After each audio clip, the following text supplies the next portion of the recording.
We'll be in reasonable position in the break. That's all that matters. I pulled us all the way to the end of the runway. I was struggling back there. You had to.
Hey, Lori. Jerry. Machine look good.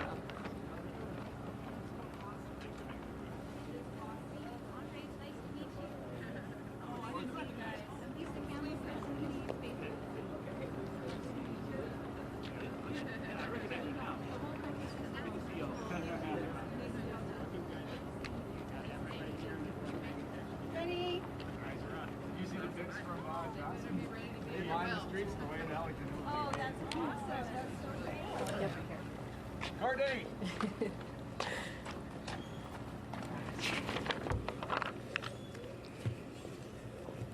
Hey, guys. Woo!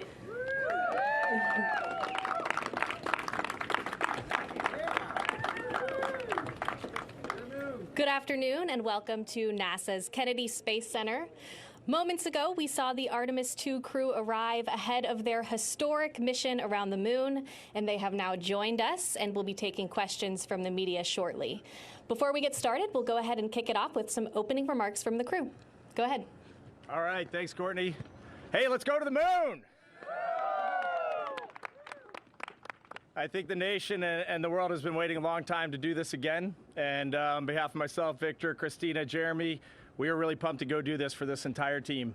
It has been a lot of work. It's been a great journey. It's great to be down here in the Florida warm air. The vehicle looked amazing on the pad on the way in. Victor and Christina led us here.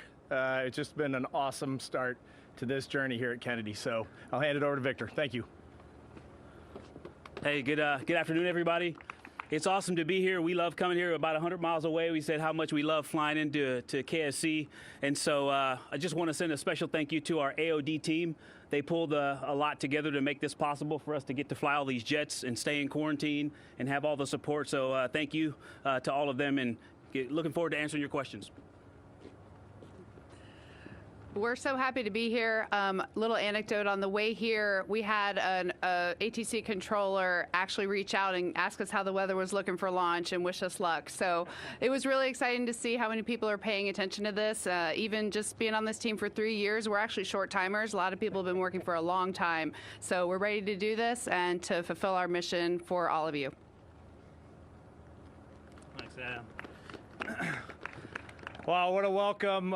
We left a crazy goodbye from just so many people lined the streets. It was a warm embrace on our way leaving home to come here, and then to arrive here and have all of you supporting us on the way in just feels really positive. I got to tell you, I am fired up. My family it's hard to say goodbye. We'll see them again tomorrow, but we're all fired up to go do this. So, Alonzi. Nice. In NASA speak, I got 2 go-backs, which means I just forgot stuff on the first time through. We want to give a little salute to our backups over there, Andre and Jenny, so give them all a round of applause. They've been on this journey every step of the way with us, and it's great to have them in the aircraft with us coming down here, and they'll be strapping us into the vehicle when it's launch day. And then I didn't forget, we wanted to save this for the end, but we are holding our zero-G indicator rise, and Christina will make a few comments about this. Yes. Let's see if I can get this microphone in place. But we are thrilled to announce today the winner of the Zero-G Indicator, or ZGI contest, which was participated in worldwide. And our buddy here, named Rise, was submitted by 2nd grader Lucas Yee from California. Yeah, Lucas. Thank you, Lucas. The crew personally participated in selecting our buddy, our stowaway, to fly with us. And this little guy, Rise, really resonated with us because the theme is actually the Earthrise photo taken on Apollo 8, which is inspirational to all of us. And it is a mission that sort of mirrors our own. And we've incorporated it into our mission patch and also into our ethos and values as a crew. So welcome aboard, Rise. It was a great first flight with you. We look forward to the next one. Thank you. One last cool little note on Rise is on the bottom of Rise, there's a little tiny zipper right here. And the micro SD card that has everyone's names that they've submitted. There's still time. I think it closes tonight. Courtney can make sure. But this is where that SD card will live, so it will be right here on our Zero-G indicator. A great little feature of our little buddy Rise. Thank you. That's right. We'll be taking submissions until 5 p.m. tonight, so you still have time to get your name in if you're interested. And with that, we'll go ahead and start our Q&A portion of today. We have a microphone right here. Please be sure to state your name and media affiliation before you get started. Go ahead. Hi, Marcia Dunn, Associated Press, right over here. Here we are. You know, you've had, there have been 2 rocket rollouts, 3 quarantines. I know it's part of the job, but how tough has all these up and downs been over the past couple of months?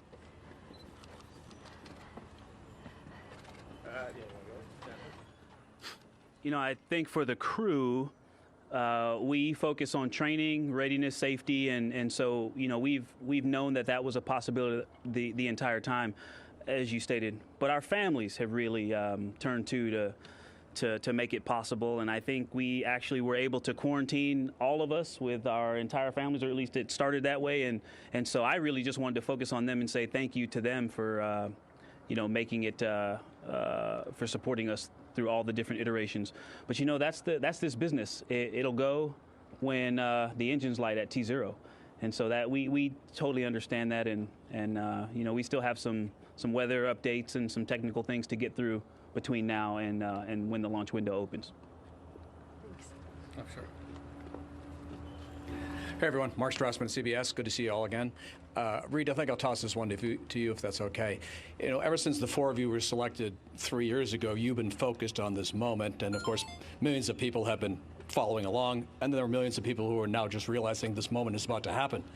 So when you factor in the unpredictability of space, and when you factor in the fact that this is first and foremost a test flight, what should be the expectations for this mission? I think I'll start with April 1st through the 6th. The way I kind of think about it in my head is this is the first time we're loading the crew on with fuel on the pad. So we're ready. The rocket is ready. We are ready. NASA is ready. This vehicle is definitely ready to go. We went through the flight readiness review. We are ready to launch, but we're also humans trying to load millions of pounds of propellant onto a giant machine and send it to the moon. So it could very well be that we get on April 1st and we're behind timeline and we're just not ready as a team. And then we'll probably take a 24-hour or a 48-hour pause. In my head, it probably maybe a 48-hour pause, regroup, come out on the 3rd, give it a go again, see how it goes. And if we get off on the 3rd, great. If we get off on the 6th, great. If we got an issue and we got to come back in May or June or whenever the vehicle and the team are ready, we are ready for that. I was talking to Jenny on the way here. Oh, Jenny's over there. I was talking to Jenny on the way here. Like, a little piece of my brain is always holding on that April 1st is not a guarantee. April 6th is not a guarantee. We got to go feel this whole thing out. It's good to see you too. Hello, Jackie Goddard for the Times of London. You're about to embark on one of humanity's greatest endeavours. There's the 250th anniversary jets over here. You've got the backdrop of everything that Jared announced last week with stepping up the pathway to the moon and Mars.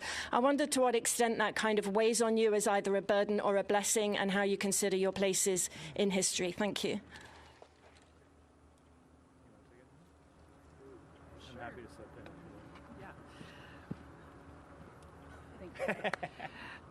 in. We have talked a lot about the exciting changes that have been announced and how we're approaching fulfilling our destiny in space and our journey to the moon and on to Mars. And the one thing the crew all agrees on is that it has been motivating, it has been inspiring, and it has fired us up.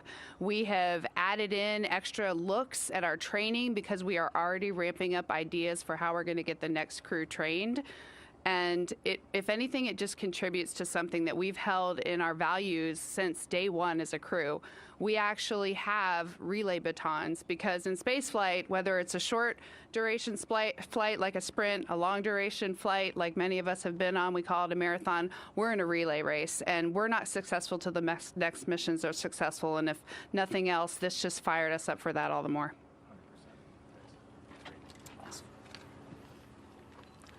Hey everybody, great to see you again. Welcome back. It's been probably a year and a half since I got to talk to you guys. I'm James. I'm our local reporter from Channel 6.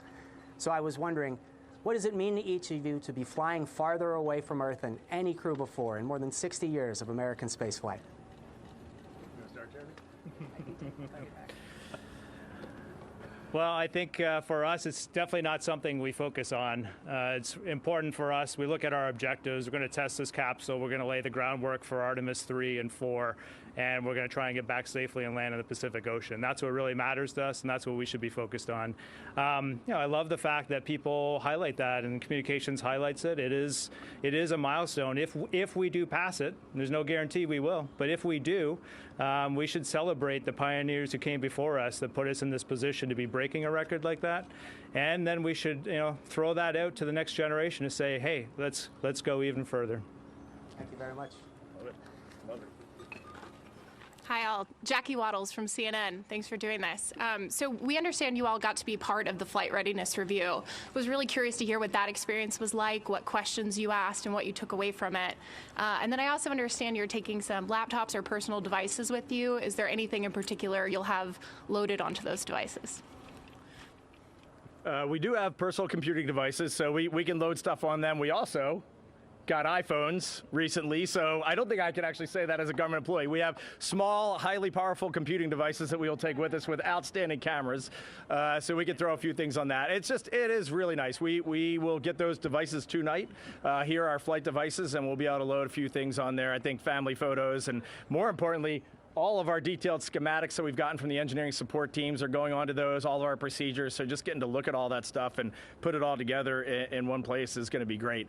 For the flight readiness review, it's a unique thing at NASA where the crew themselves, we eavesdrop and we're there at the beginning, but the flight readiness review is really led by our chief astronaut and our Johnson Space Center director from the crew perspective. So Vanessa was there. It was I think overall, looking back at the FRR for us, the thing that caught the attention the most was that everything that was briefed we expected. There was not a single surprise in that entire flight readiness review. So when you look at something as complicated as the Artemis II architecture across industry, across government agencies, it just told me that our leadership is communicating very well. They're communicating well at the top, all the way down to the crew level and the training team in between. And so for me, that was like a confirming cue that this team is ready to go fly this mission.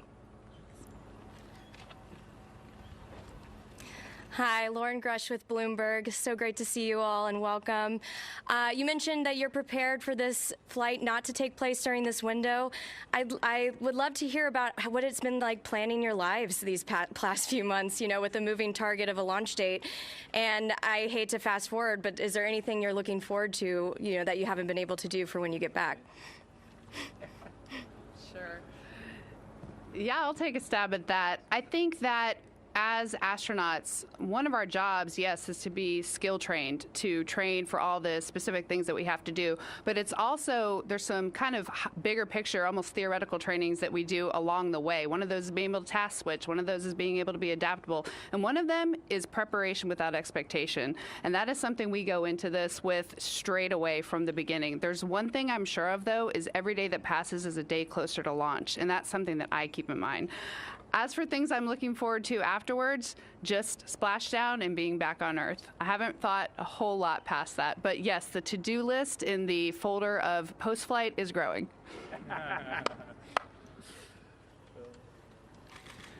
Hi, TG Mascara with the Epoch Times. Thank you so much, and welcome to Florida.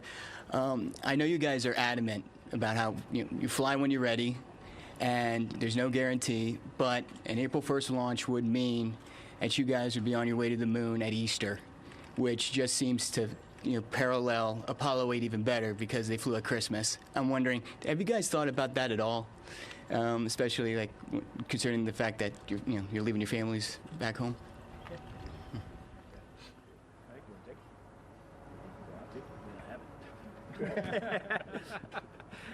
It's really good that you highlight. I was looking at my calendar on my way out of my house this morning, heading over to Ellington, and I was like, wow, this is an interesting time to go fly this mission.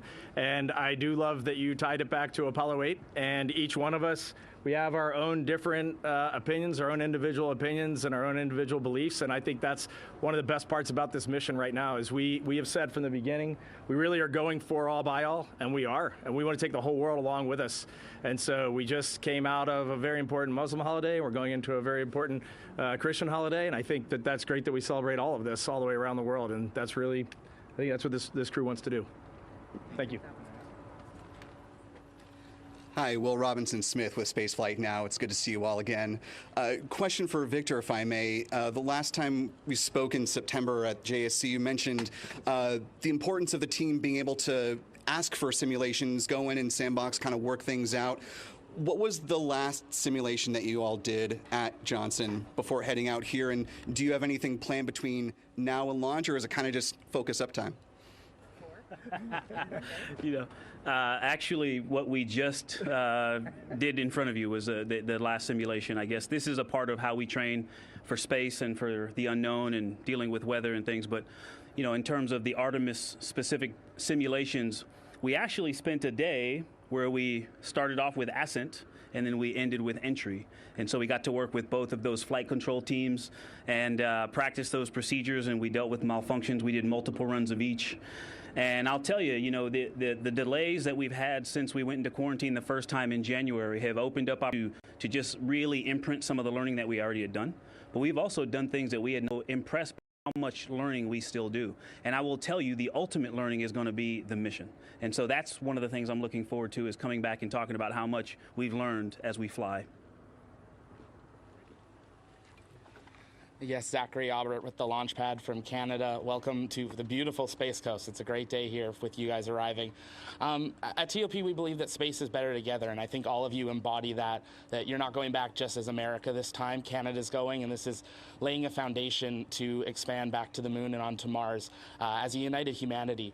If one of you could just speak on why space is so important to explore together and go back as a united front, and hopefully that trickles back down to being united here on Earth as well.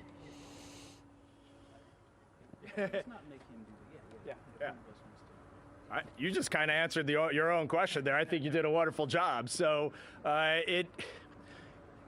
we are going back. The administrator has been hard at work this week talking about ignition and getting us. He's been talking a lot more than we have, for sure. So the plans that we have, the plans that this agency is setting forth and this nation is setting forth, we cannot do this alone long term.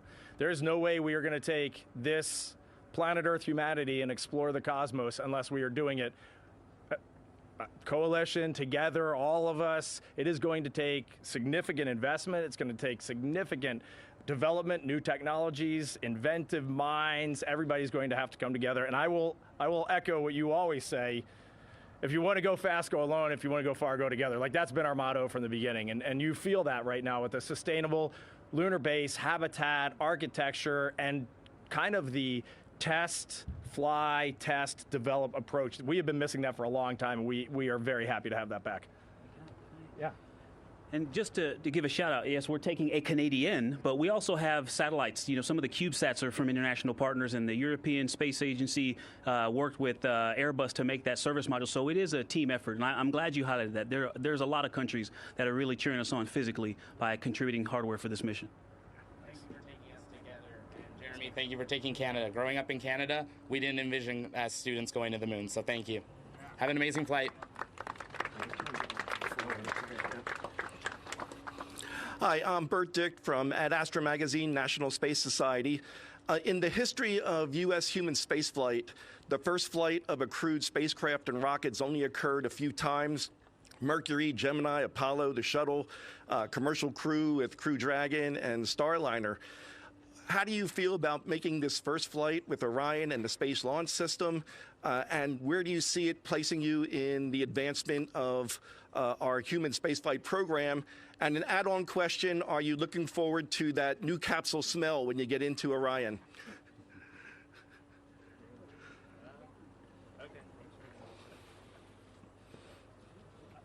I think it's one thing that's common for astronauts is we just crave a challenge. And it's not just the astronauts, it's the team, it's the broad team. And when you're doing a first with a vehicle, any first, you just get to see people at their best. You are bringing a team, you're giving them challenges, you think you've solved it, then you realize you haven't, and then you see them dig in and dig out of that challenge over and over and over again, and it's just inspiring. And so to be part of first, and we got a lot of firsts coming ahead with all the changes, this is an exciting time, and it is going to truly test our mettle. And I think for humanity, gosh, how lucky are we to be in a position where we can set this many new firsts up in front of us that we're going to slowly knock down one after the other. You know, there's something that we often say, you know, failure is not an option, but I think it is often misunderstood.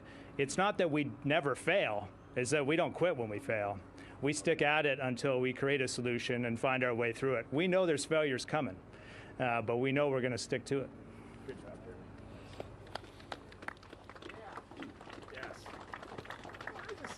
Hello, Manuel Masanti from Exploración Espacial. Welcome to Florida. Cristina, you're about to become the first woman to fly beyond lower orbit ever. I'm curious to know how that weighs in on you. If beyond being part of the crew, one more of the crew, do you feel that extra responsibility of paving the way for the younger generations, girls and other women following your steps? Yeah, thank you for that. For me, that aspect of this flight isn't necessarily about any one person. It's the thing to celebrate is that we, as a world, actually, are living in an era where we know that we have to go for all and by all in order to answer humanity's call to explore. I recognize that we talk about these superlatives, we talk about the first, and that's a great thing because it brings people in. What is state of the art right now in human spaceflight? Where are we? Where are we reaching? Where have we been? And just like that vista, I am so grateful to those that paved the way for me to be here and for all of us to be here. And it's an honor to potentially inspire the explorers of the future. But again, the big thing to celebrate and the big thing about that we should all be talking about is we collectively made the decision to be here in a place where everyone gets to contribute equally and work equally hard to achieve their dreams.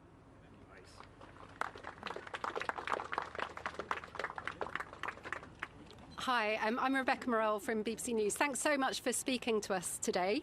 A quick question for each of you. You're going to be spending quite a lot of time in a very cramped space.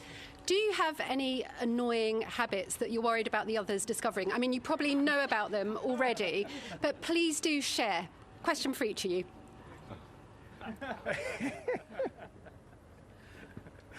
Well, we got to Ellington Field this morning. I had a lot of energy, and I was making some remarks in front of everybody and like doing a selfie with all the families and stuff. And Christina goes, "That's normal. That's just how." What was it? That's just how he metabolizes stress or something like that. I was like, "All right, we know each other. We know each other for sure." What you talk about is real and it is important, and we we have developed over 3 years very intentionally talking through everything, because you never know, like clicking a pen cap can annoy somebody over 10 days in a small capsule. So we have got a great dialogue together, and we talk through those sorts of things. But there are definitely going to be things by day 6, 7, 8, 9 that we're like, man, all right, I need a little space and I can't get any right now. But we are a good crew. Any other confessions? Please come forward. If anybody has something, you can do it. Sure. Yeah, sure. My initial instinct was to just say pass. My second instinct is to say I can't really answer it because they're the ones who would be annoyed. So I don't know. I don't know. But you know, an interesting thing about this, like you said, it is a very important aspect of spending a lot of time in tight quarters. There comes a point also, like the joke Christina made about Reed this morning, that there comes a point where what maybe started off as a potential annoyance actually becomes a thing of endearment. And I think we have reached that point. We spend so much time together. We shared a stateroom on a Navy ship. We camped together. We've been in a lot of tight situations, and so they've actually become things that I think, at least I can say, appreciate about each other. And so I just wanted to share that aspect of it. I will say my annoying trait would be question avoidance, and I'm going to just speak around that. No, I think it really speaks a lot to how you worded your question, and that probably is how we're all thinking about it. What are we worried about that we're going to annoy other people? I don't think any of us are worried that the other people are going to annoy them, and for that reason, we're going to do just fine. And for the record, I have plenty. The one obvious one for me is I haven't lived in space for over 6 months like these three have, and so I won't know how to float and fly, and I'll be a bit clumsy up there. So I know that's going to be hilarious and annoying at the same time, some of that. The other thing I'll just share is we do have a toolbox, or a tool in our toolbox for this, is that we have just really clearly stated to one another and believe it in our hearts that we never have any intention to annoy the others or not lift the others up. And so when something comes up, we know that it's not intentional, and we know that we can also bring it up. And so I expect the three of them to just tell me when something comes up that's not cool with them, and I'll just fix it. No big deal. Thank you so much. Hi, Don Haladiuk for the Canadian Broadcasting Corporation. A question for Jeremy. Jeremy, what can you say about, you're going to be making history here, being the first non-American to leave low Earth orbit. How do you feel, and what can you tell Canada about your feelings? I feel a lot of things. For sure, I feel a great sense of pride for Canada, because I have seen the greatness that we have within the country and the contributions that we are capable of making, and it's fun to see them. It's fulfilling to see them appreciated on the world stage. So a sense of pride in Canada for sure, and also, it is time to continue to evolve our vision as Canadians. What can we continue to do? What can we do next? And that's really exciting to me. I love that we have that Canadian can-do spirit, that what's going to be the next challenge? Yes, I'll be the first Canadian to fly into deep space, but we often say in this crew, the point's not being the first, it's making sure you're not the last. And what's someone going to do? What's Jenny going to do next for Canada, for an example? The other thing I always want to highlight and emphasize in a moment like this, that you must acknowledge the extraordinary U.S. space leadership that creates an environment where we can bring that excellence and demands that excellence. And so that Americans should rightly be proud that they curate collaboration that does this together, because that is an intentional, not a necessary, but an intentional choice to do that. And that's an extraordinary thing that lifts up the entire world to do what Reed was talking about earlier, to all bring our gifts and do some just extraordinary stuff. But it does take a leader, it does take a vision to go do that, and we have that going on. How lucky are we? Thank you.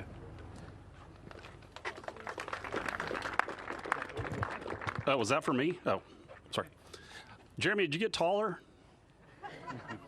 You look taller, sir. We keep bringing them. No, I'm trying to keep a low profile here. I do have a question for Reed, if I may, and I'm going to mispronounce this. I'm Greg Pallone with Spectrum News 13. This is for our Spectrum stations up in New York. right? Okay. I'm going to mispronounce this. It's well, how about I do the acronym for you since we're all here? RPI, your journey from RPI, the Polytechnic Institute, to Commander of Artemis II. Tell us about that journey. Well, it's been a long time, and we don't have that much time, but it's been awesome. I had a great education up there in New York at Rensselaer, and joined the U.S. Navy, which is just an amazing place for a young man to go serve, or woman, or any American. It really taught me a tremendous amount just about the world, about cultures around the world. A lot of people think that the military is all about fighting, but it is really all, for me, that was my job, but it was all about learning and getting to go around the world. I traveled around the world 5 times on aircraft carriers and in the Navy, and just learned a tremendous amount. That people are at the core, they're pretty much all the same. They want to raise their families and do right, and sometimes we have our differences on a large scale. My time in the Navy was just filled with great friends and a good career. And then in 2009, I came to NASA, flew to the International Space Station in 2014. It's been a while since I've been up there, so Jeremy, I think I'm a rookie with you. And then here we are, standing here today on this beautiful Florida afternoon, and about to go ride a rocket to the moon. It's pretty amazing. Very lucky. Thank you. Good luck. Good luck, crew. Thank you. Hi, good afternoon. Max Evans with NASA Space Flight.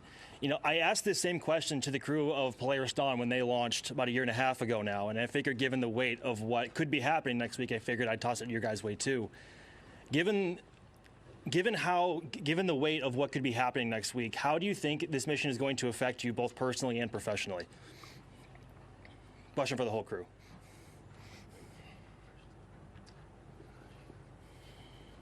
It's a deep question. Yeah. Wow. That is a deep question, and thanks for posing it. And it's interesting to have a Polaris Dawn crew member here as well. It underscores some things that are being said all the time, the golden age of space exploration. There's so many amazing things happening, and we should be proud, all of us.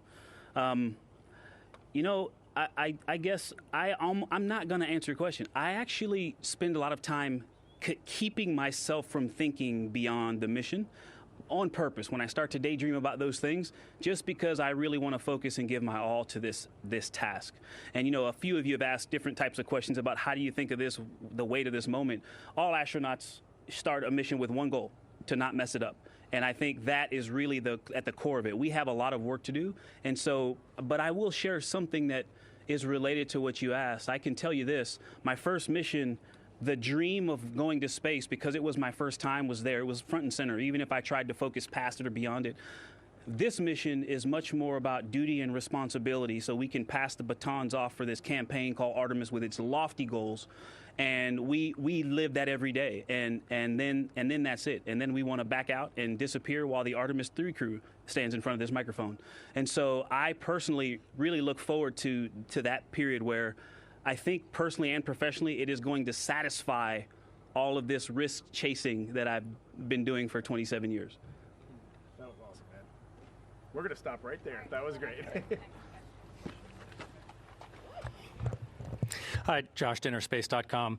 What is your impression of the public's perception of your mission? And do you think there's any aspect of your flight that people are underestimating or maybe not as excited about as you think that they should be?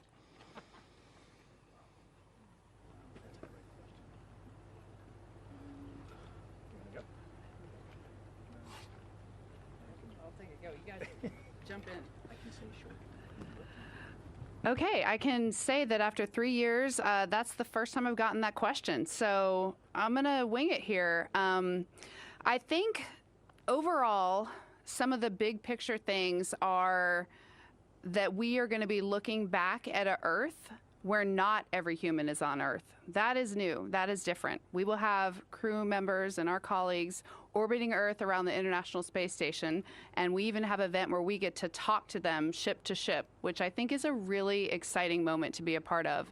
And I hope people come along for that and recognize the importance of that milestone. I think another really cool thing that we're doing is the proximity operations demonstration, where we actually separate from our upper stage rocket and then use it as a target to manually fly a spaceship. That is awesome. I'm really excited about that. And of course, rightfully so, we keep talking about the destination, the moon. we are doing some awesome things and getting some of our most important flight objectives done in that really high Earth orbit that we take in that first 24 hours in space. So that's a huge one. And I'll say the other thing is our proximity to the moon. We're going to be somewhere between 4,000 and 6,000 miles from the surface of the moon, much farther than most of the Apollo missions. And there's actually a silver lining and an awesome thing about that, which is that if it's lighted in the right way, which we expect it to be, especially for this launch window, we have the opportunity to see parts of the far side of the moon with human eyes that have never been seen before because we have that pulled back perspective, and that's a really exciting thing to be a part of. I think our biggest wishes, though, for this, and I do think that as people come online learning about this mission, they are feeling, because of the questions we get and the feedback we get, is that it's for all of humanity. We really, truly are going for all and by all. I'm picking that up from the public, and I hope that it is just more and more impressed upon them that this is everyone's mission. Thank you. This is Pablo Fuente with Orbita Infinita. I'm speaking, as a content creator. First of all, thank you. You've been here 1 hour answering questions under the sun. It's a very hot day, so please hydrate. Thank you to the NASA team for allowing us to be here. Christina, you just mentioned this. You are going to see things that no human have witnessed before, at least with that perspective. Now that we know that you will have computer devices that can take video and pictures, how are you guys planning to share that content with the whole world? Because you are inspiring so many. Thank you. Well, a couple things to consider. It's the first time we go out there with humans, of course, and so we want to set expectations realistically. It's not like being on the International Space Station 250 miles away. The communication system may be really robust, and we may be able to get a lot of information back, but we might not be able to as well. And this is one of the test objectives, is to see how our deep space communication system works, how much bandwidth we have for transmitting high-resolution photos or video. And so I don't know exactly what you'll see during the mission, but we will capture it all on the cards and bring it back with us, and we'll do a great job of sharing that. We're excited to try our best to take some images to try and bring you along on that journey to see the moon, to see some extraordinary aspects of the moon, but also to see yourselves from the perspective of the moon. I mean, just imagine that, the moon in the foreground and that Earth in the background, and you're all in that shot. Yeah, we're really excited to share that with you. Hi, thank you for doing this. Thank you for doing this. Ken Kramer, Space Up Close. Speaking about talking back to humanity, I'd like to ask you guys, the Apollo crews did broadcasts in space, try to educate the kids. What are you guys going to do transmitting back on your way to the moon and back to motivate, educate, and excite the kids and everybody else? Thank you. I think we've all kind of hit on it. The first thing that we have to do is we got to fly this mission successfully. There is going to be a tremendous amount of unknowns. There's going to be things that we didn't expect. There's going to be comm linkage difficulties. There's just going to be all sorts of things. The first thing we got to do is we just got to fly this mission. And then layered into our schedule, our public relations folks at NASA have developed a very nice portfolio of outreach opportunities. I think the NASA flagship channel, which I believe is on YouTube, is going to stream this live 24/7. So if you're having trouble falling asleep one night, you can just pop that on and watch us for a little while. Spaceflight can be very slow, and it can be very awesome. But we are going to have a tremendous amount of outreach. We're trying to hit all the social media sites. We're trying to hit all the traditional media sites, and we're trying to stream 24/7. And then the other thing that I think we do is just, we have a pretty gregarious, outgoing crew that really feels bought into this mission. And part of this mission is bringing along the world for all of us to be in this together. So you know we are going to be involved, and we're going to be out there doing this. Thank you. Last question. Hey, good afternoon. I'm Brandon from Interstellar Gateway. This question can just go out to whoever it jumps out to the most. As someone who grew up watching Space Shuttle from right here on the Space Coast, and now being in the position that I'm in, I was wondering what's something that inspired you growing up that has kind of thrust you into the position that you're in now, about to launch around the moon?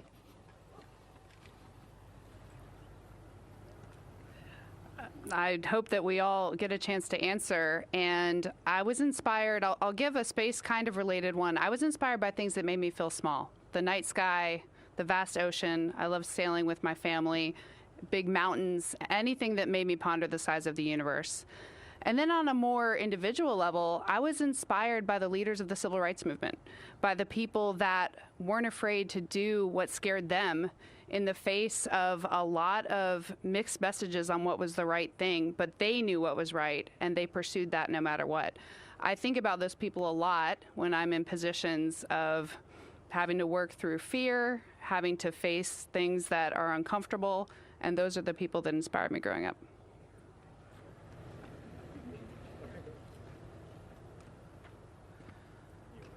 Thank you for the question and the opportunity to bring my parents into it, because it's them, my mother and father. And I know it's easy to say without my mom I wouldn't be here literally, but also not just from the birth perspective, all along the way. My mom is the reason that I am alive and made it to adulthood, because I was trying real hard to make that not the case. And literally a conversation I had with my father while I was in college, I decided I wanted to join the Navy. I wanted to be a Navy SEAL. And my dad said, hey, I know some SWAT guys. He is a retired police officer. I know some SWAT guys who did that, but you know, that just doesn't look like you. But with a degree from Cal Poly and some wings on your chest, you might mess around and become an astronaut one day. And he said that to me in 1997. And so listen to your parents, folks. But my parents, and I could tell you stories like that about my grandparents as well, but it's been my parents' inspiration and support through this whole 49-year journey that is the reason I get to be on this side of this microphone.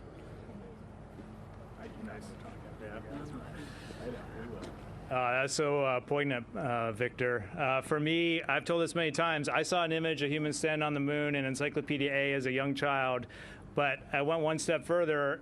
I wasn't just inspired, but I shared that with other people, like Victor's talking about, with my parents, with teachers, mentors, and people realized that this was something I was passionate about, and they used it to push me outside my comfort zone over and over again. I was also fortunate that I grew up watching the space shuttle program, and I watched Canadian astronauts fly. And so I think these mentors for me, it wasn't something unachievable. They were actually seeing Canadians fly in space, the Canadian Space Agency through NASA, and that was very empowering. And there's something that I often think about. What's really important, I wasn't inspired because there was an inspiration program. I was inspired because humans went and did something extremely inspiring. And yes, we have a whole system that shares this so that it can be used and leveraged and put out there to inspire our next generation. But the key is to do what our leadership is trying to do right now, which is like, let's get out there and let's make it as inspiring as we can possibly make it for this next generation. And you know what will happen?